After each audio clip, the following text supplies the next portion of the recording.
Hi everyone. This week on Tiny Tales, we're going to be replaying 2 episodes. The first, a fan favorite called Kaput, followed by one of our personal favorites, Wings of the Mountain. Coming up next week, we will be releasing a special holiday episode with guest voice actors. You won't want to miss it. It's a lot of fun. We'd also like to remind you that Tiny Tales is having another writers contest. We're looking for stories of 1,000 words or less. The selected story will be turned into an episode of Tiny Tales and included in our Season 3 collection. Go to tinytalespodcast.com and click on Writers Contest for more details. The deadline is January 1st.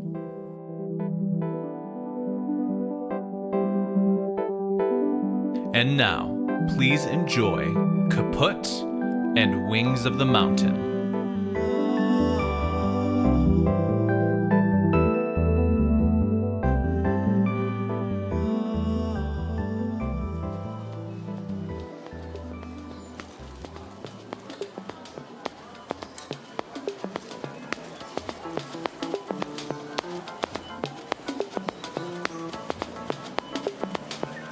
Ruined.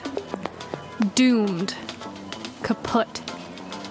That was the state of my day after enduring the agony of work, cramming myself like a sardine onto the crowded bus and fighting through driving rain to the grocery store, only to discover that my lifeline, my reason for living, had been whisked away, leaving empty shelves. I stared blankly at the chipped metal, errant droplets pattering from the hem of my coat onto the dingy tile. I didn't ask much from the universe. The usual, really. Not getting hit by a bus, my apartment not burning down, my hair and teeth not inexplicably falling out. But this was a low blow, even for the distant and indifferent cosmos. Excuse me. I flagged down the bleary-eyed teen in a green vest, wheeling a cart of bread down the aisle. He slumped forward to lean on the cart, his head swinging to face me, which I assumed was as close as I was going to get to, "Can I help you?" "Do you have any Oreos?" He stared past me to the empty shelves. "We're out." "Could you look in the back?" "We're out," he repeated, resuming his agonizing trudge down the aisle, one of the wheels on the cart wailing with each turn. I shoved aside the other, lesser cookies, hoping for a glimpse of cheery blue and the chocolate delights within. Maybe a packet nestled somewhere out of sight, waiting for me.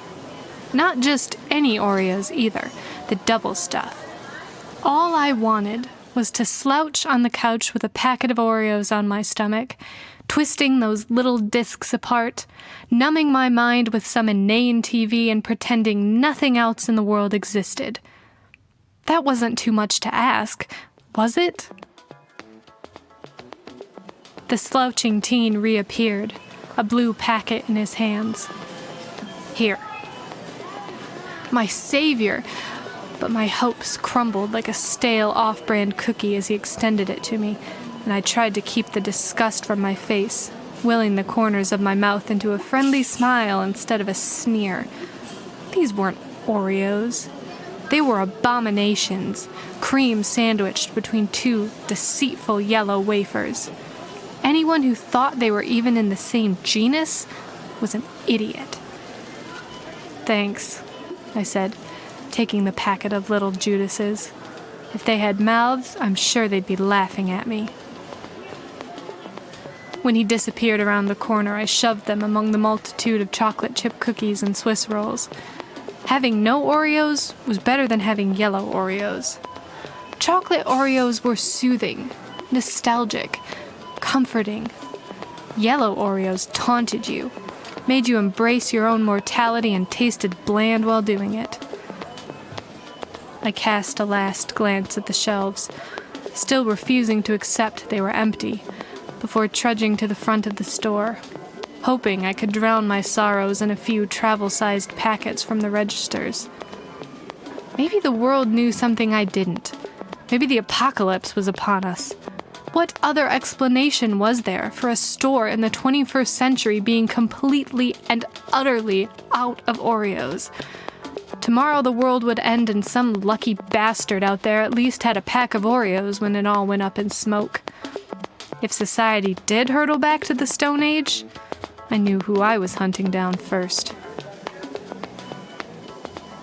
My search by the registers, accompanied by the relentless beeping of scanned purchases like an erratic EKG, was just as fruitless. A cart rattled by, limping on a stuck wheel, and a blue packet perched on top of the pile of lunch meat and chips and broccoli blazed out like a beacon. Milk's favorite cookie. Forget Milk, they were my favorite cookie. Milk could get its own. Excuse me, where did you find those? This was what I was reduced to. Scavenging from carts like someone bumming for cigarettes. If I wasn't careful, someone might think I had a problem, like I was standing there scratching at myself and looking for my next hit. But I did have a problem, damn it. 45 little cream-filled problems. The candy aisle, she said, nodding down the row of nondescript aisles toward the one I had just emerged from. I stared sadly at the passive blue packet. I could grab them and run, fly out the door, my raincoat streaming out behind me like a cape, while all the bleary-eyed attendants stared after me, murmuring to themselves, "Who was that?" But no, I only stood there, at least no longer dripping, as the cart slowly rolled away with a rumble as its lame front wheels shuddered, leaving straggled black streaks across the dingy tile. From the sheer volume in her cart, I guessed she was a mother just trying to feed her ravenous children. Those Oreos were destined for school lunches and grubby little hands, not my pajama-covered tummy. I stood forlornly at the end of a closed register, watching my fellow shoppers weave in and out of the aisles, their wet shoes squeaking on the floors. The world wasn't ending. It would turn just as reliably and relentlessly as always, and in time, my distress over a solitary pack of Oreos would be nothing more than a faded memory. Sparks of electricity that vanished into the ether instead of working their way into the web of experiences that came together to form the strange and arguably questionable organism I called me. In a year's time, it wouldn't matter one bit whether the shelves had been empty or full. It was just another day like so many others, so many other identical, indistinguishable trips to this same store. If anything, this should be a wake-up call, a reminder that the real things in life weren't sold in packs on store shelves. Those things faded into a lost haze of existence. The real things, the real memories were out there, waiting to be taken, waiting for me to go and take them. With a sigh, I trudged toward frozen foods. Maybe they had Oreo ice cream.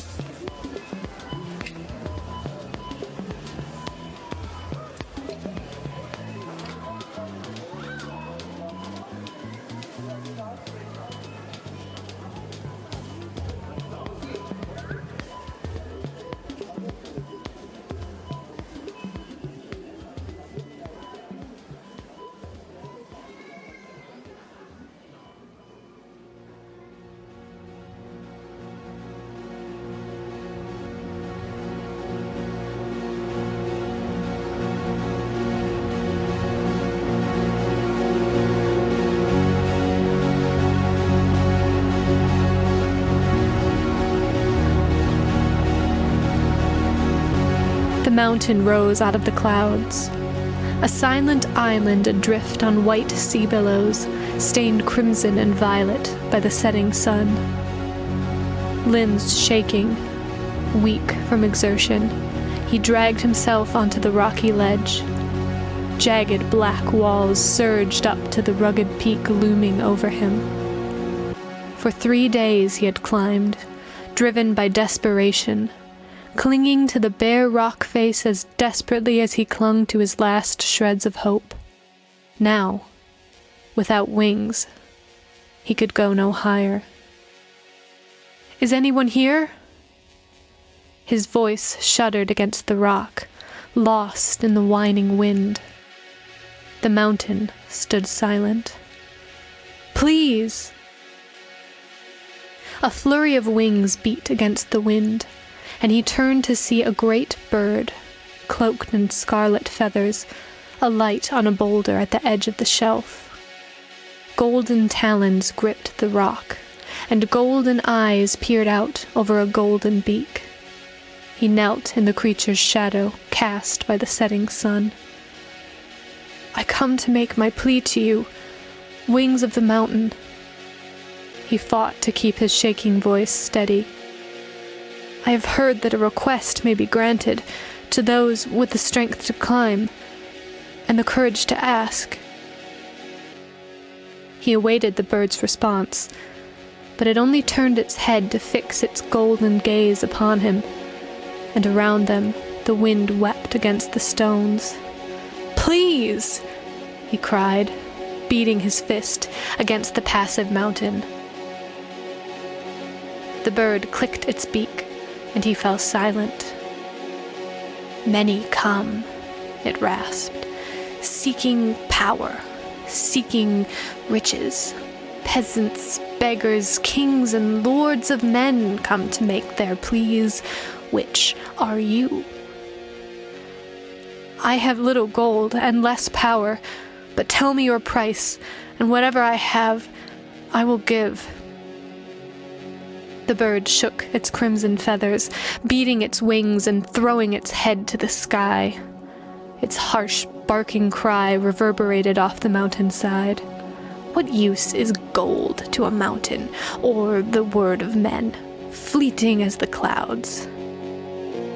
"Then tell me the cost. There is nothing I would not do." The bird examined him before turning to gaze out over the darkening clouds. "Jump." "I'll die," he protested, but the bird gave no response. He stood, walking to the edge and gazing down to where the wind stirred the clouds. Frustration overwhelmed him. 3 days he had climbed, 3 days wasted. "I have scaled the mountain," he yelled over the wailing wind. "I do not have time for riddles or tests. Tell me your price." The bird only stared to the horizon, feathers ruffling beneath the fingers of the wind, and his shoulders sagged in resignation. "If I do this, will I be granted my request?" The golden gaze turned upon him again. "There is no courage in the asking, only in the taking." Staring into the gathering darkness, he willed himself to leap. It was that he feared, not the fall, but he had only to jump, to force his feet from the rock. Then there would be no turning back, only the inevitable embrace of the earth. And if this was the price, he couldn't turn back now.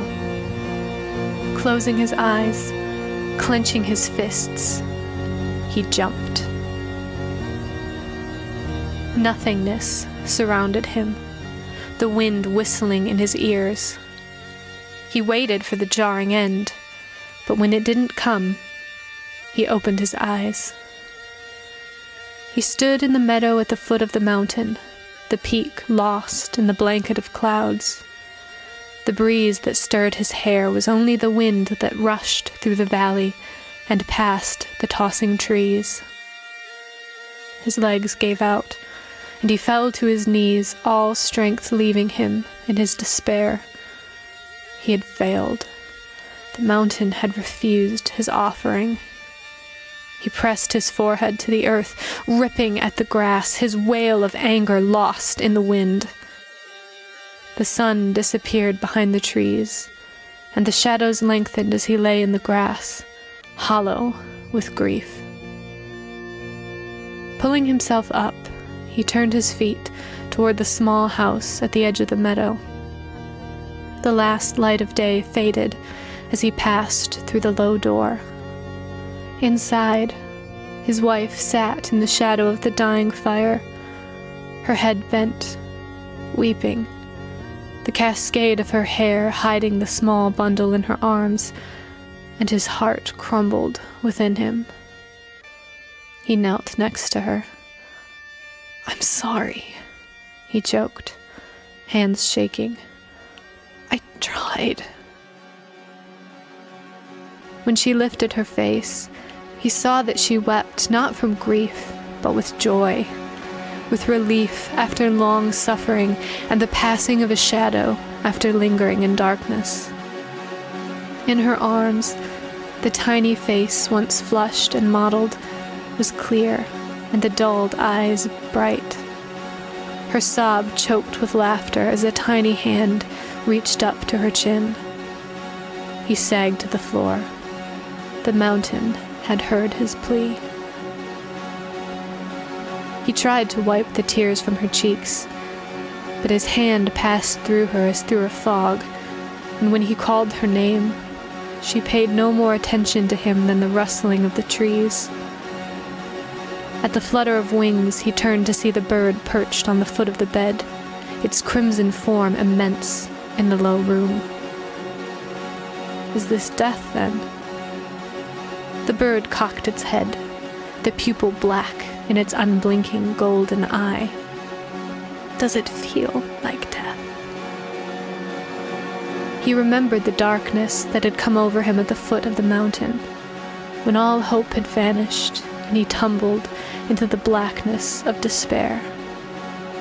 "No," he said, cheeks wet with tears. He kissed their foreheads as best he could before passing back into the shadows of night.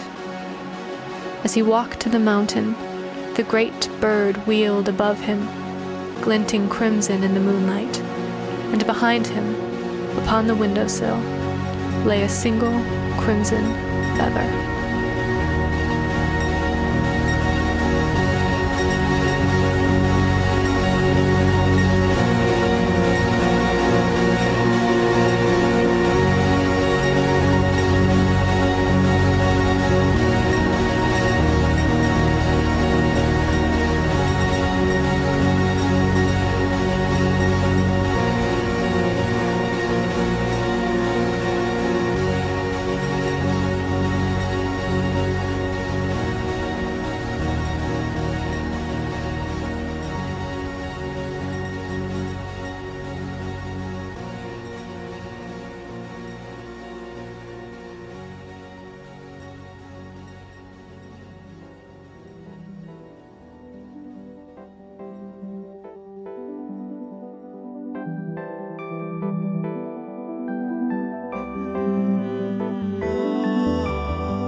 Today's episode of Tiny Tales was written and narrated by R.E. Rule.